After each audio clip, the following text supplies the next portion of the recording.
This is a strange phone, but in some parts it is better than the base version, in some parts it is not premium.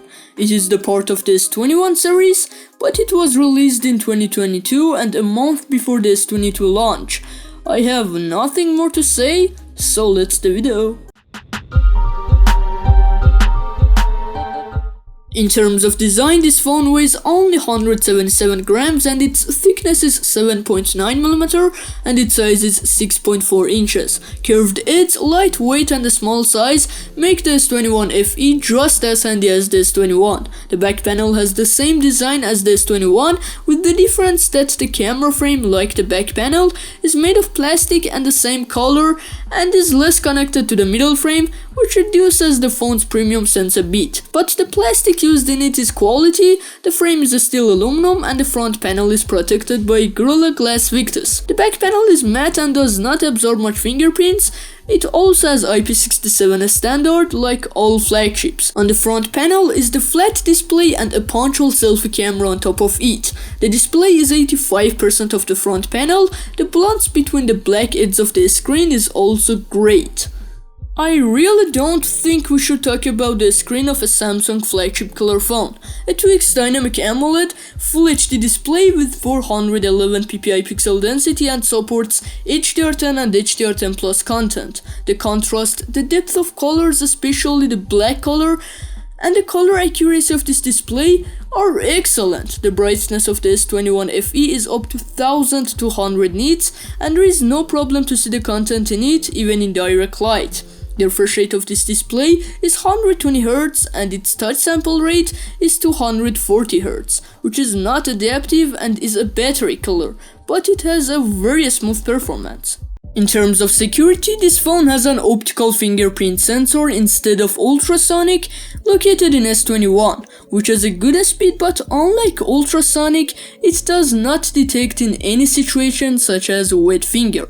The main lens of this phone is 12 megapixels, the photos have excellent detail and sharpness, good dynamic range and low noise. The colors are accurate, but the white balance is just a little warm. In portrait photos, the subject separates well from the background and the background blur is done naturally. In night mode, the brightness and details of the dark areas of the photos increases, but the photos is a bit softer. The S21 FE ultra-wide lens is 12 megapixels, the viewing angle of ultra-wide photos is wide, the details are well displayed, the dynamic range and sharpness of the photos are weaker than the main lens, and the noise is largely controlled. The telephoto lens of this phone is 8 megapixels with 3 times optical zoom, which is much better than the S21. Photos at 3 times zoom have good dynamic range, colors are close to reality, and details are displayed really well. But on the S21, it can be said that the telephoto lens did not have an optical zoom and had a quality digital zoom, and the photos were a crop of a 64 megapixels lens. The main camera can record 4K 60 frames per second video, which the optical stabilizer does well in the main lens and in telephoto. The selfie camera of this device is 32 megapixels, the details are well displayed, the dynamic range is medium and the face is well processed. Using the selfie camera you can also record 4K 60 frames per second video, which is lovely. Hardware is an advantage of this phone over the regular version because it is available worldwide with the Snapdragon 888 and has 6 or 8 GB of LPDDR5 RAM, which is great. True is not Qualcomm's latest chipset, but it does have excellent and relatively stable performance. But well, it gets hot in heavy and long uses, which is not annoying. The S21 FE also has 128 or 256 GB of UFS 3.1 memory that is not expandable. This phone comes with Android 12 and One UI 4 and has software support for up to 3 years. Everything in this version is organized, access to its features is extremely simple and has great personalization capabilities. In general, One UI is still one of the best Android UIs. The battery of this phone is 4500 mAh lithium polymer, which does not have a great performance due to the non-adaptive display, but it can be used in semi-heavy uses for a little less than a full day.